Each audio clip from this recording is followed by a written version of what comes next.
if you dare. Punong Bulong. Never ask for its help in a remote town in Bicol. There stands an ancient tree, bigger than any house.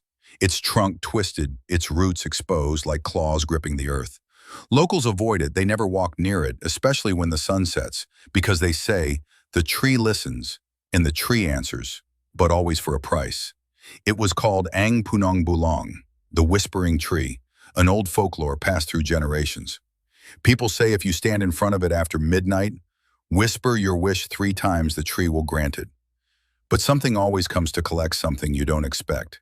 This is the story of Janine, a college student visiting her grandmother in the province after years of city life, disconnected from the old ways. Curious, skeptical, she laughed when her Lola warned her about the tree.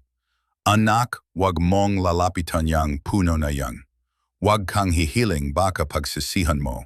One night after an argument with her mother, stressed, frustrated, desperate for a solution, Janine remembered the stories. Half joking, half serious, she walked to the tree, phone flashlight in hand.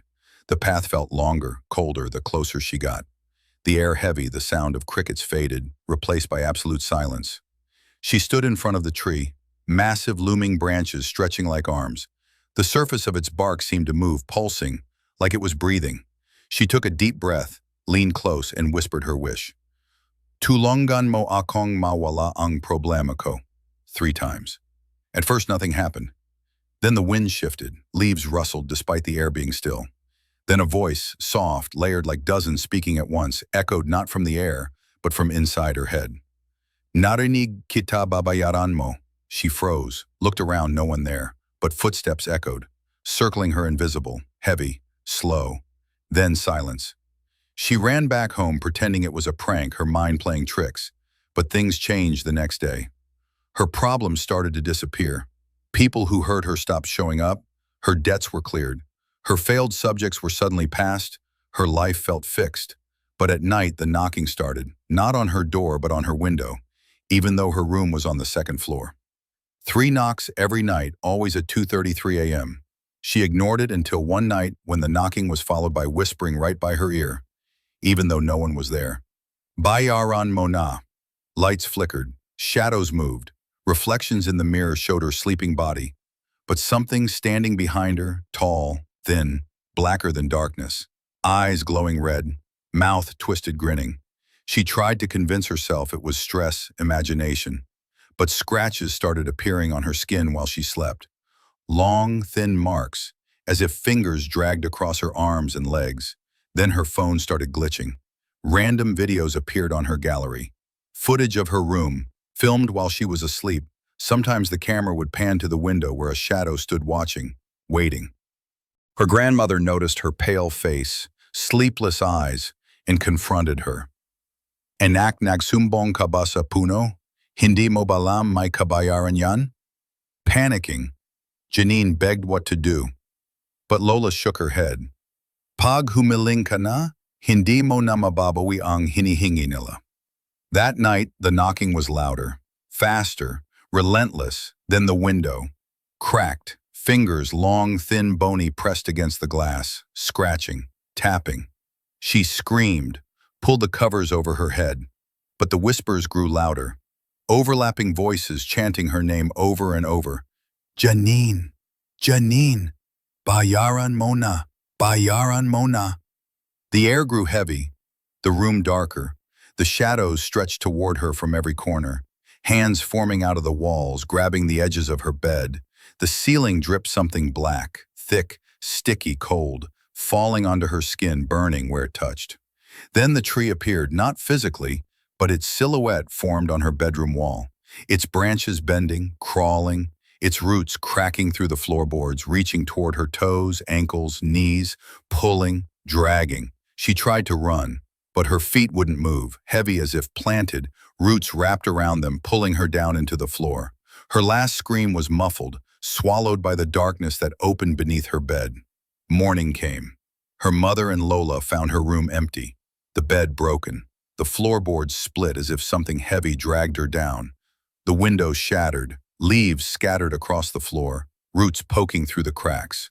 No sign of Janine, only her phone left on the desk, unlocked, with a voice recording saved at 2:33 a.m. Playback revealed heavy breathing, whispering, overlapping voices, and a single loud voice, clear, deep, echoing. Isa kana namin. Since then, locals report that the tree feels different.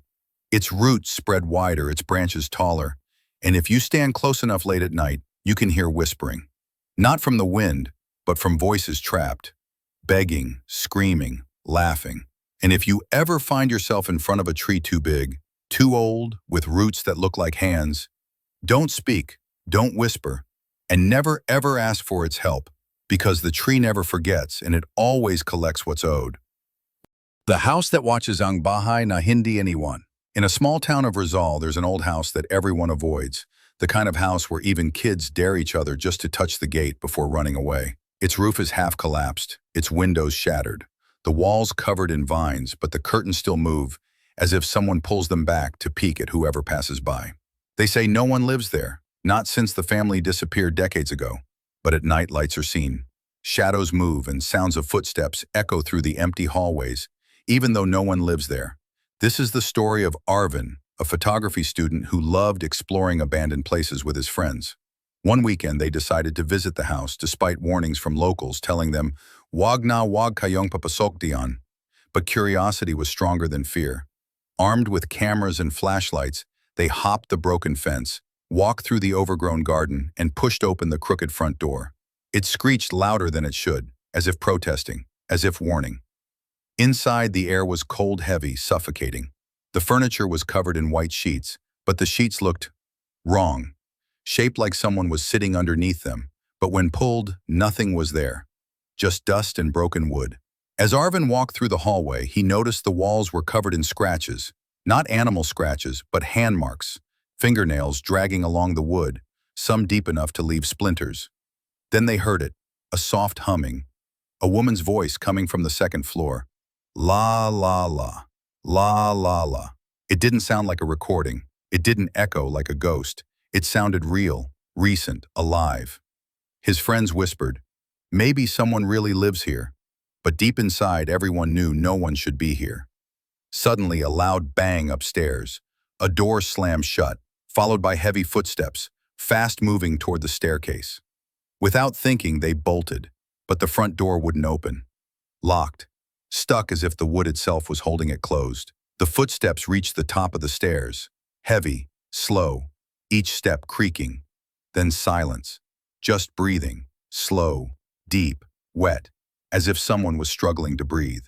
Arvin slowly turned his camera toward the staircase and the flashlight caught something peeking from the top step. A pale face, eyes, pure black, wide mouth stretched into an unnatural grin. Skin gray, thin, stretched tightly over bones, it ducked back into the shadows.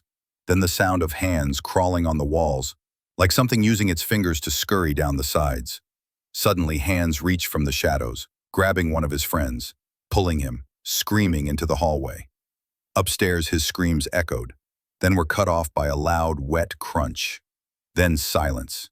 The door to the upstairs slammed shut by itself. They tried the back door, but it was also gone, replaced by a wall, as if the house itself was shifting, trapping them inside. Then the humming returned, but this time louder, surrounding them, coming from every direction. Walls, floors, ceilings.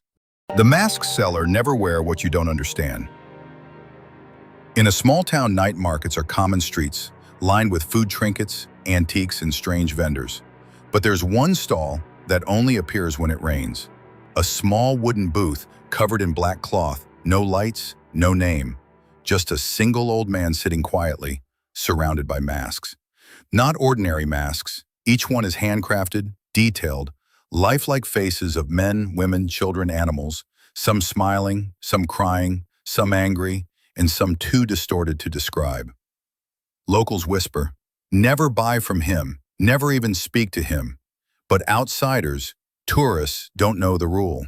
They see the masks, admire the craftsmanship, some even buy thinking it's a souvenir, a harmless decoration. But those who take one never stay the same. This is the story of Ken, an online vlogger, always hunting for unique, creepy places, strange stories, haunted items.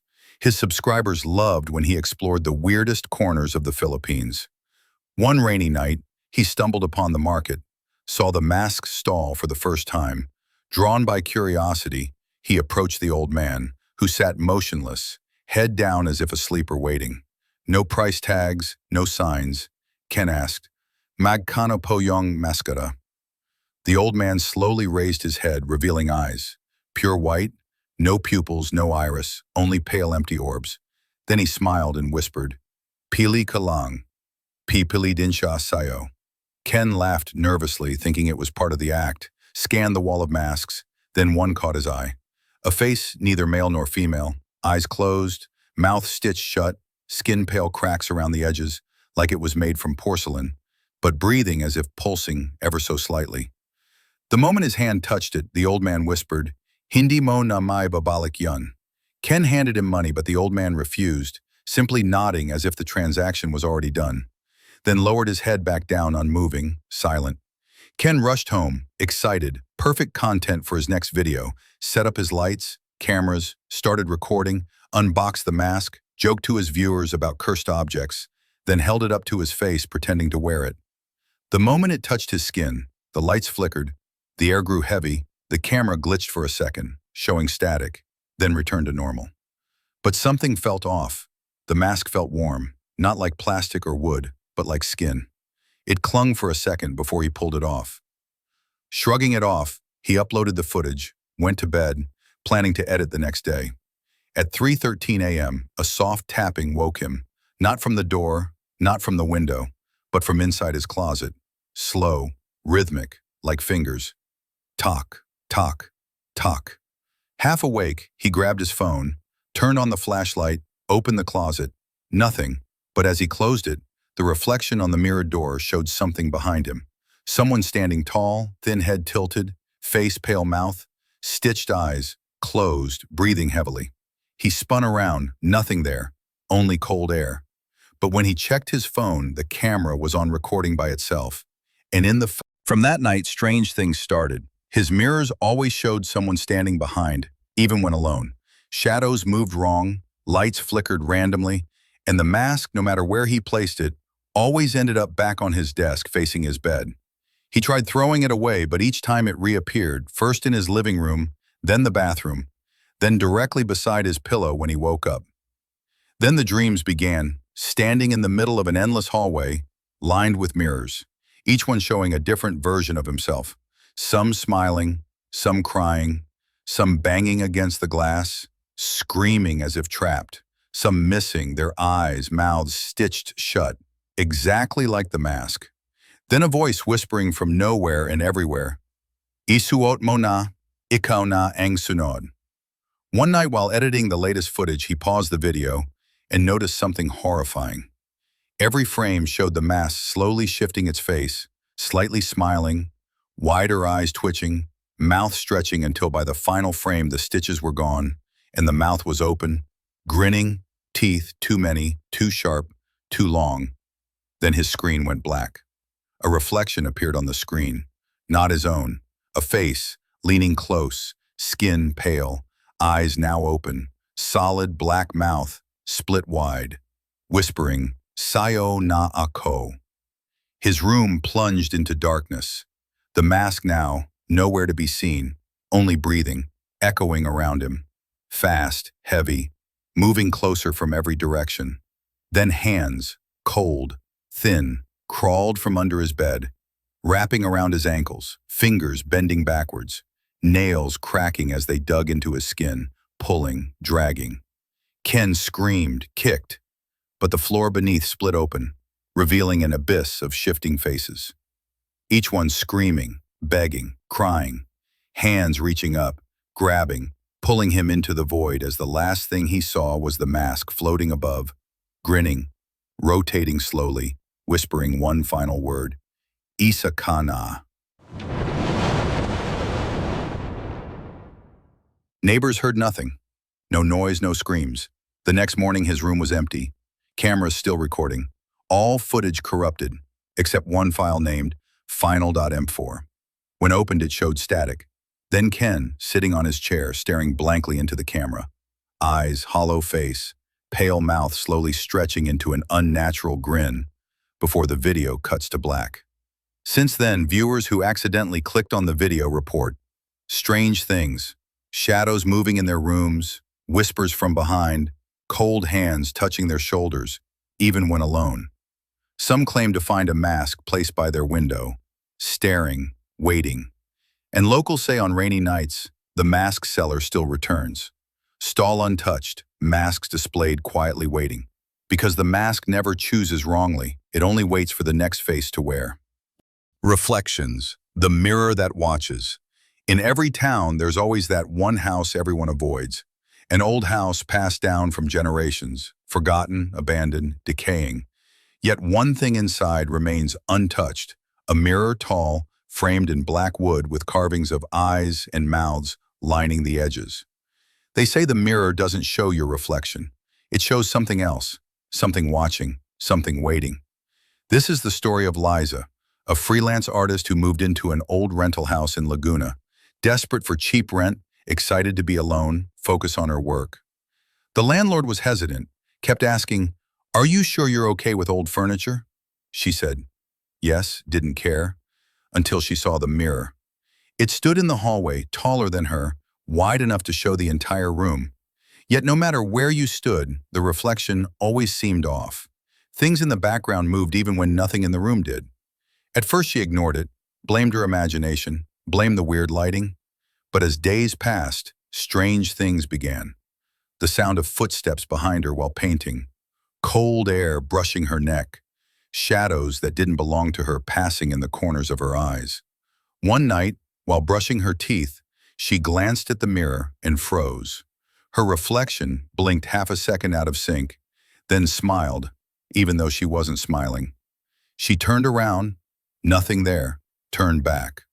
Her reflection now faced away, even though she was looking forward. She laughed nervously, tried to convince herself it was just stress, maybe fatigue, but deep down, something felt horribly wrong. Then the knocking started, not from the door, not from the window, but from the mirror itself. 3 soft knocks, slow, deliberate, hollow, as if someone on the other side was using their knuckles. She stared, frozen. The mirror surface rippled like water, then settled back to glass, her reflection perfectly normal again. Or, so she thought, because later that night, she woke up to her phone buzzing.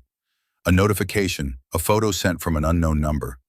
When she opened it, it was a photo of her sleeping, taken from the foot of her bed, but she lived alone. Panicking, she checked every lock, checked every room, nothing broken, no signs of anyone, then checked the mirror, and for a split second, someone stood behind her in the reflection. Tall, thin head tilted, mouth wide open, skin gray, stretched too tight, fingers longer than normal, twitching at the sides. She spun around, empty, turned back, the mirror normal, her own terrified face staring back. The next day she covered it with a blanket, thought it would stop. It didn't, because the knocking continued, louder now, faster. And with the knocking came the whispers, not through her ears but directly inside her head, layered voices speaking in unison. Tumingin kalang, wag kang lalayo, tumingin kalang. Then her phone screen glitched random videos saved in her gallery, videos of her sleeping. From different angles, one from the window, one from the hallway, and one from inside her closet. But every time she checked, no cameras were there, no signs of anyone, just her in the mirror. She tried moving it, covering it, burning sage, praying. Nothing worked because the mirror wasn't just furniture. It was something else, something older, something hungry. Then one night, the reflection didn't copy her anymore. When she moved, her reflection stayed still, head tilted, staring directly into her eyes, then slowly smiled, raised its hand, and pointed not at her, but behind her. She froze, felt cold air crawl up her spine, but forced herself to turn, and nothing was there. Turned back to the mirror, the reflection was now grinning, mouth open too wide, unnaturally wide, showing not teeth, but endless darkness inside, like a hole swallowing light. Then the glass cracked. Once, twice, splinters spreading like veins. The whispers louder. Nandito lang kami, hindi ka na makakatakas, tumingin ka lang. Suddenly, hands burst from the mirror. Thin gray fingers bending backwards, clawing the edges, dragging something out. A shape, pulling itself through its body. Long, broken limbs popping, snapping back into place as it crawled halfway out the mirror. Chest first, arms first, head last, twisting, spinning as it pushed through. Liza screamed, ran, but the hallway stretched longer. The floor softened like flesh, her steps sinking, walls pulsing, breathing as if the entire house became part of the mirror. She grabbed her phone, tried calling anyone, but the screen showed only her own face staring back. But not her face, the same face from the mirror, smiling, blinking, out of sync, mouthing something over and over. Sayo Nakami, Sayo Nakami.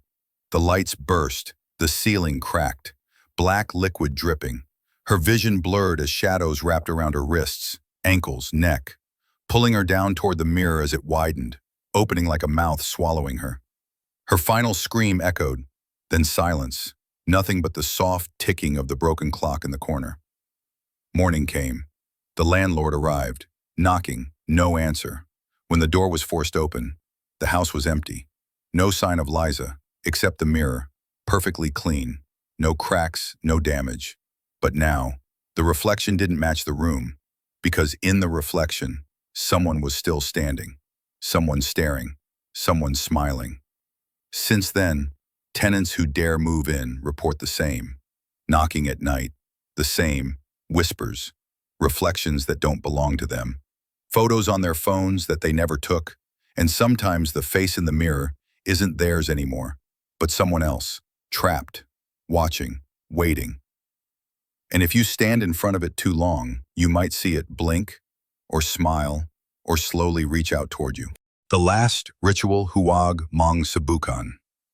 There's an urban legend whispered among students in Manila about an online ritual, a game said to summon something not of this world, something that answers any question, any wish, but at a price, one too steep, one you won't realize until it's too late. It's called the last ritual. Instructions are hidden on dark web forums, passed through screenshots, never written down fully in one place, as if those who try to reveal it disappear before they finish sharing. This is the story of Jerome, a college student bored with life, fascinated by the paranormal, always seeking the next thrill, something to film, something to post for his growing online followers. He found the ritual by accident, a comment buried under a ghost video, a set of instructions, vague but tempting. Prepare a dark room, one candle, no lights, no mirrors, no sounds. Exactly 3 a.m. Sit in the middle of the room, open your front camera, whisper your full name followed by the words, Saan ka nila tinatago, and wait. Jerome laughed at first, sounded fake, but curiosity won. At 2:59 a.m. he sat, crossed legs on his bedroom floor, candle lit, everything off phone, camera facing him, live streaming to his viewers, who thought it was a prank. As the clock hit 3 a.m., he whispered his name, then asked the question, Saan ka nila tinatago? At first, nothing. Then his viewers started commenting fast, saying, May dumaan sa likod mo. Bro, may anino sa pader. But Jerome saw nothing until his screen flickered. Shadows crawled across the floor walls, bending, stretching, as if peeling themselves away from reality. Then the candle flickered, went out, not blown but pulled, like the flame was yanked into the darkness. His screen went black, then turned back on, but not showing him anymore.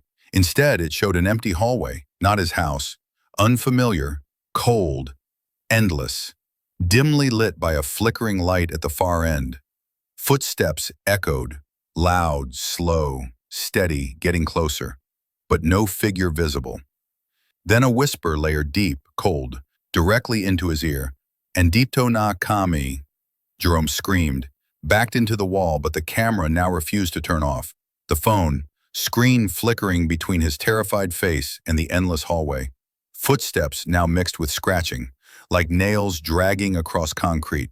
Then a loud bang, like a door slammed shut. Right behind him, but there was no door behind him, only a solid wall. Yet in the reflection of his phone screen, a door appeared slowly opening, revealing nothing but pitch black. Then the smell hit, rotten, sweet, metallic like blood, mixed with decay and wet earth, as if something had been buried for too long but was now awake, breathing, watching. The whispers returned louder.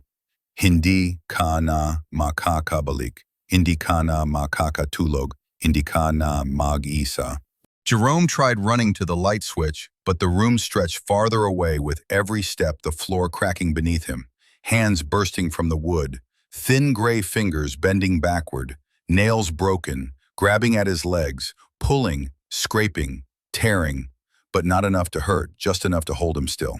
From the walls, shadows peeled off, forming figures, tall, thin, heads too large for their necks, arms dangling, knees bent backward, mouths splitting open, showing not teeth, but rows of small twitching fingers inside. Then the live stream chat froze. Only one message repeatedly spamming itself over and over in red text. Tumingin ka sa likod mo. Jerome glanced at his phone. The camera now showed a figure directly behind him, head tilted, eyes hollow, mouth open wider than humanly possible. Skin pale gray stretched tight over its skull, its hands resting gently on his shoulders, fingers twitching, squeezing slowly. Then, the whisper again. Gayon alam mo na kung saan sila tinatago. The floor split wide. Blackness poured out, swallowing his legs, pulling him down as screams echoed. Not just his, but dozens, hundreds, overlapping voices, begging, crying, laughing, as the darkness swallowed him whole. The live stream ended abruptly, phone disconnected, screen shattered. The next morning his friends found his room empty, door locked from the inside, windows sealed, no sign of Jerome, only his phone sitting perfectly in the center of the room, screen cracked but somehow still powered on, showing a single video file named Found You. When opened, the footage showed an endless loop of the same hallway, the same footsteps growing louder. Then silence, followed by a whisper in the dark, Ikaw na ang sunod. Since then, anyone who watches the full video reports the same thing. Shadows moving in their rooms, cold fingers brushing against their necks, and at exactly 3 a.m., the sound of knocking from inside their closet, even when it's empty. Locals say the ritual still exists, passed quietly in chats, forums, DMs, waiting for the next curious soul. The next fool brave enough to whisper that question, the one that should never be asked. Because when you ask where they're hiding, they'll show you. And once you see them, they never leave. If you enjoyed this terrifying story, let us know in the comments below. Hit that like button to help us bring more cursed tales and dark legends to life. Don't forget to share this video with your friends, but warn them first. And if you dare, subscribe to this channel, because here in Pinoy Phobia, the horror never ends. Turn on the notification bell, so you never miss the next cursed story, spine-chilling folklore, or true paranormal encounter from the shadows of the Philippines. Remember, some stories are meant to be heard, but others are meant to be warnings. Thank you for watching, and remember, whatever happens, don't look back.